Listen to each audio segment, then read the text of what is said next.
Okay. Some of you may remember this location as where we did the video about the grip on a strong or hammer shot. Today we are building a non-style pump foregrip for this.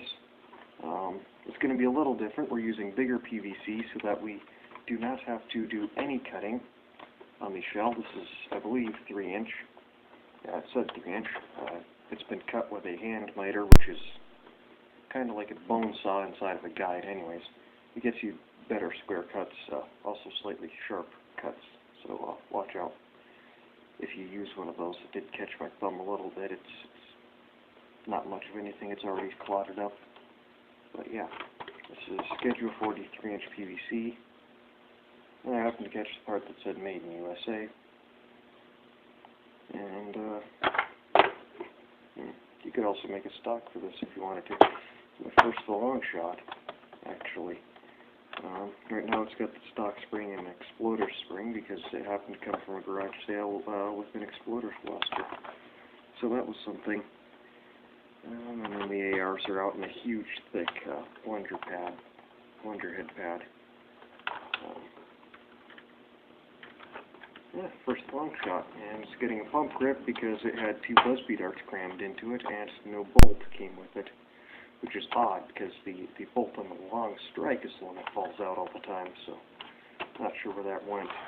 Maybe they broke the bolt trying to open it up to de-jam it.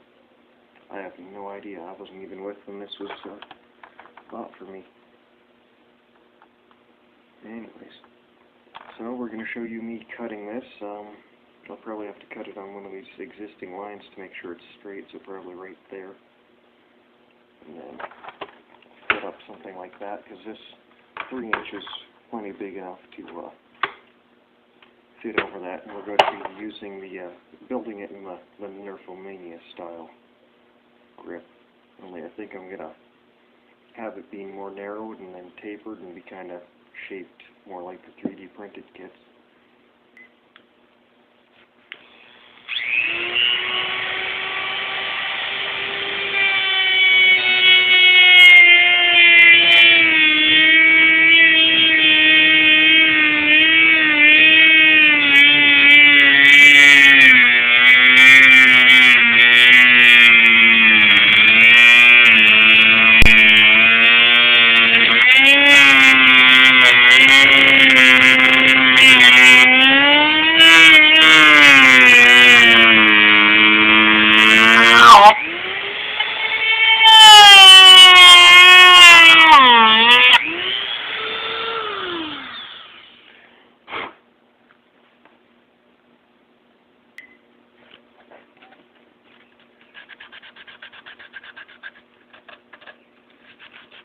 Oh, I forgot about you guys.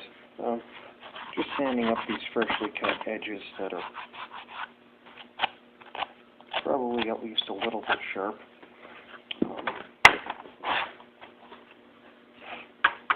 Let's see. As you can see, this area is more tapered than here where it's flatter, so we're going to have to mimic that taper. We're also going to have to squish this end a little more to help clear this bipod mount.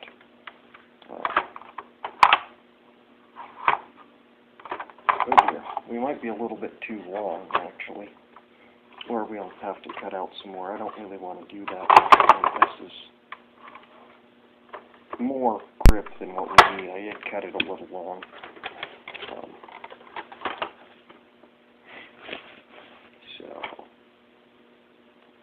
Yeah, because for gripping it, you only really need to the pad of your thumb, because the rest of this is just dead weight. So we need to make sure we get about 3 5/8 of movement out of it. That's the length of the bolt slot, and you need all of that. Otherwise, I mean, if you get it just like 3/16 of an inch shy of the edge of this, your magazines will hang up, and that is absolutely no good. Which brings me to another point I thought about, is adding some kind of stop so that you can really pull it back and then release like a spring-loaded pin to hold it back so you can reload more easily. Because trying to, I guess when you have a pump grip to hold, you can drop it better, because right now, the ballast in that light is bad. We'll turn it to the LED.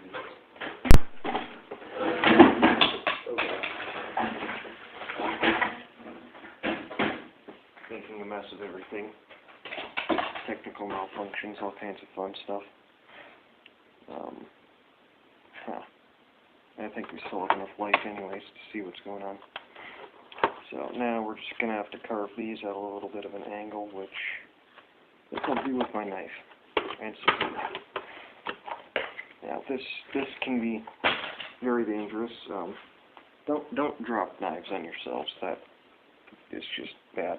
These scraps we're going to take with us. I'm just going to throw these in my pocket. They look like they'll be useful for all kinds of things. Nerf related.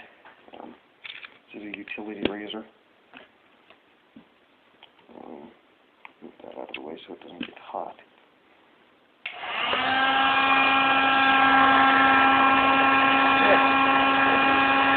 Pretty quick enough. There we go. Actually heating the plastic now. And don't worry if it's too loud. I'll just quiet it down with help.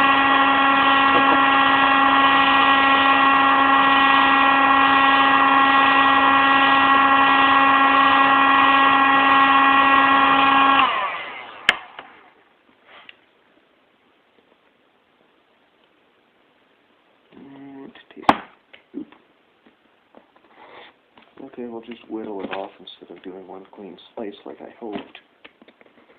Because, you know, that way you actually get a consistent shape. Well, close enough is good enough, isn't it? Yeah? Yeah.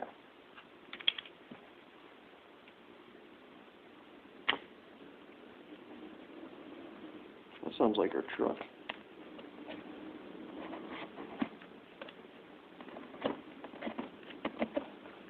Well, I think I'll just have to finish up carving this and cut this off, and I'll have to get back to you when we get to the next part, which involves even cooler equipment and a different shop entirely.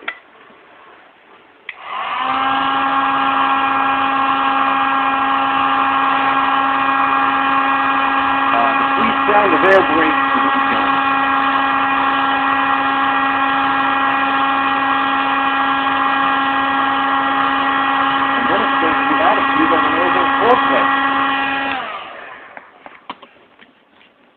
So that's exactly what every YouTuber wants to be going on in the background of their videos, right?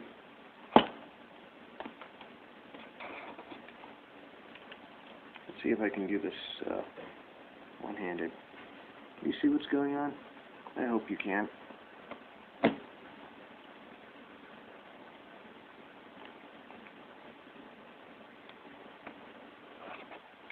There we go. That was nice.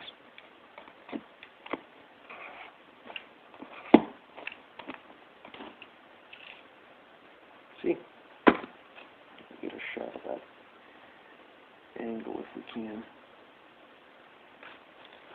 Getting the right angle to show off this angle. There you go. That's close enough. And anyways. Oh God. You're on your face. Now you're back up.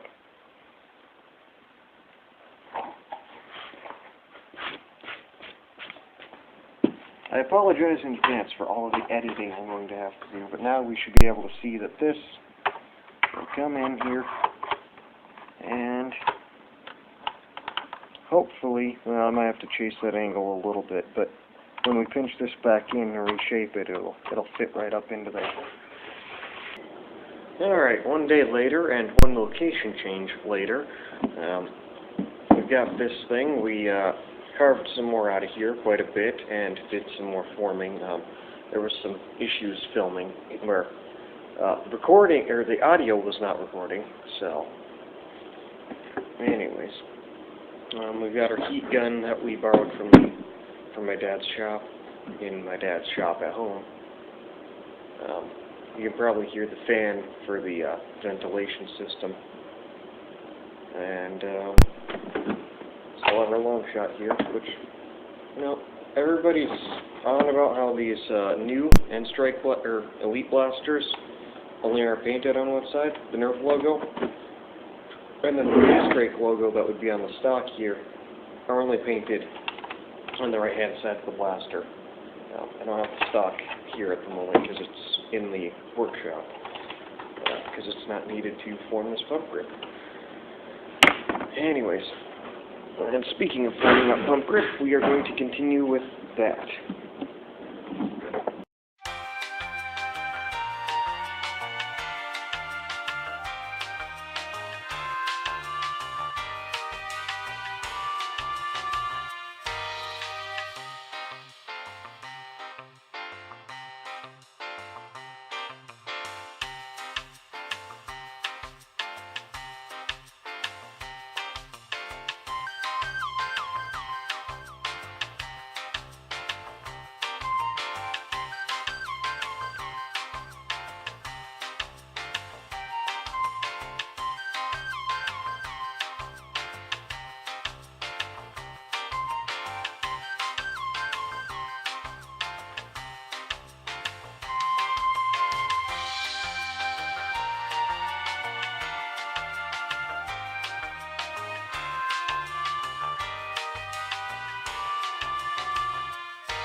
Oh yeah, that cooked the blaster.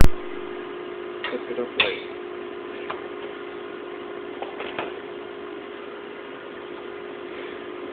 But we can sand that off.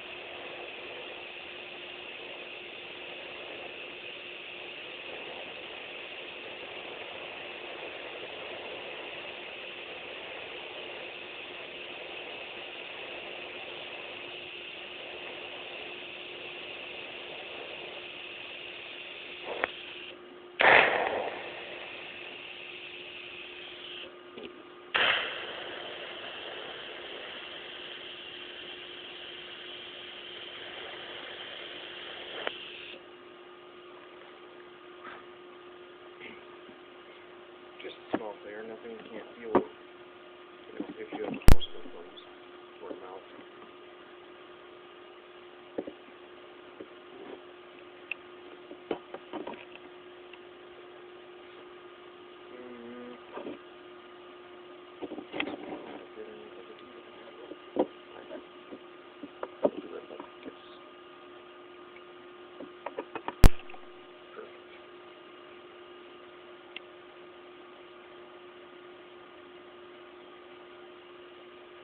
Amps up to 70. Make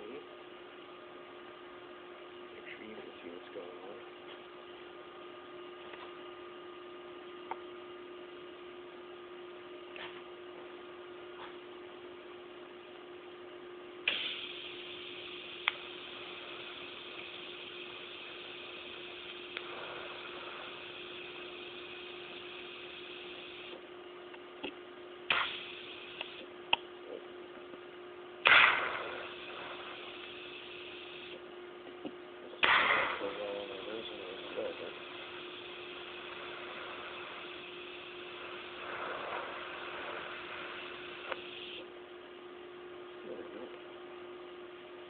That's not bad.